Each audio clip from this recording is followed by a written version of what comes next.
Three, four. Hello and welcome to my channel. This is Farm Girl Angie's channel. My name is Angela Aite and you're welcome to my channel. Today I'll be taking you to my daddy's cocoa farm. So come along with me, let's go.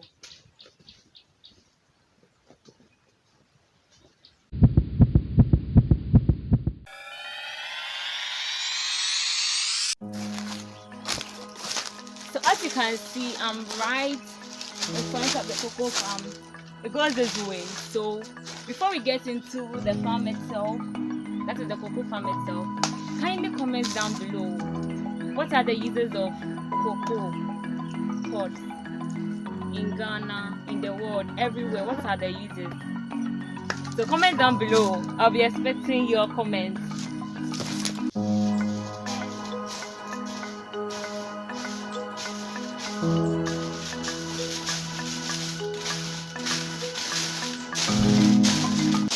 Finally, I'm right inside the cocoa farm.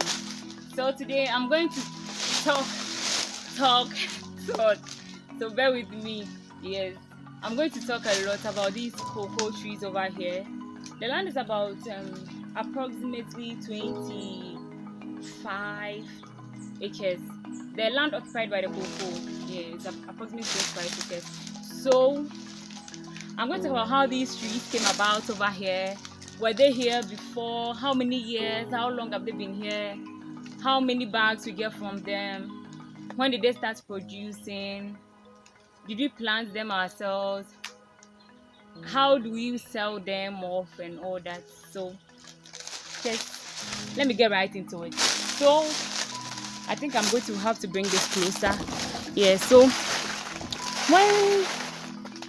let me show you how they are planted. They come in when they are planted, it's very small and thin. It's similar to this. It's very thin when planted, but this is not it though. But when it's planted, it's a thin. How do I put it? The stem is kind of thin, so it grows. These ones are 8 years. My daddy planted them, and it's been 8 years since he left Accra to this place to plant them. So they're about 8 years old, and I think when you plant it, it takes 2 years for it to mature and start producing the cocoa pods. So after those 2 years, it starts giving out. They call these flowers. I don't know if you can see. This is it. This tree doesn't have a lot of it. Let me see if I can get a better example for you. It comes in these. So something like this and something like this. I don't know if you can really see it. Yeah, something like this. So these flowers give birth to this. Let me show you. Let me come closer. So this is it. And then from this, it develops right into this. So you see, from this, it develops into the bigger pot that we all know is the cocoa pot. So this is it. You can see the trees are bare. Yes, they are bare because we just harvested I think the last harvest for last year. We just took them down in April, so it's kind of bare in here. You don't really see any cocoa pods. So it's going to take about 3 to 4 months for these flowers to grow, and then we get this. Do you get it? Yeah. So after we get these pods, the question is, how are we going to use the pods? What are we going to do to them? How do we get the cocoa beans itself? So the thing is, we take down these pods using this a device used for bringing the pods down, because you see, you can get some very high up in the tree and you can't just jump and then bring them down. So we have a device or a tool, for bringing them down. So you bring them down, collect them at one side, and then after that, we are going to get people to come around and then break the pods up. So as you can see, I think the last time, the one in May, Did I say May? April? Yeah. They just, I think it was done somewhere here. They opened them up somewhere here. So you see there. Yeah. See, it was done here. So they open them up, and then they take the beans out, the cocoa beans out, and then they put it in a bowl or a pan, and then they add water to it. So it's allowed to ferment for about 5 days, and then after those days, then it is sent to the drying area and it is spread out. So it is dried for 5 days. So after those 5 days, you continuously check. There's this process. Is it grinding? Not grinding. You wrap the pots against the drying.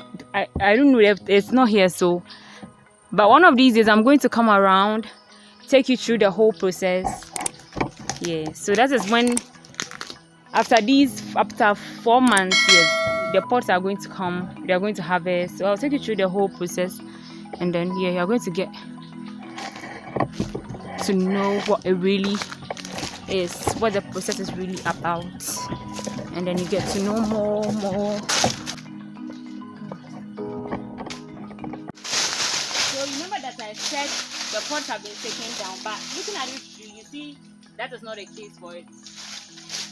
See, there's a lot of pots on it. 1, 2, 3, 4, 5, 6, a lot, and it's having a lot of flowers. So this goes a long way to show you that not all the pots perform the same way. Some perform better than some. Not all the trees perform the same way, sorry. Some perform better than some. So looking at this tree, everything is there, just having flowers on it. And let's see. Yeah. And then there are a lot of insects on the trees. If you do not spray them, they are going to kill the tree. So like this, and they eat the flowers. They take out the juice that's in the flowers, and then the flower dries. If the flower dries, it means the pods are not going to be able to form, because it is the flower that brings out the pods. So let me show you a typical example of a flower that has dried out. Let me see if I'll get some here. So look at this. Look at this flower.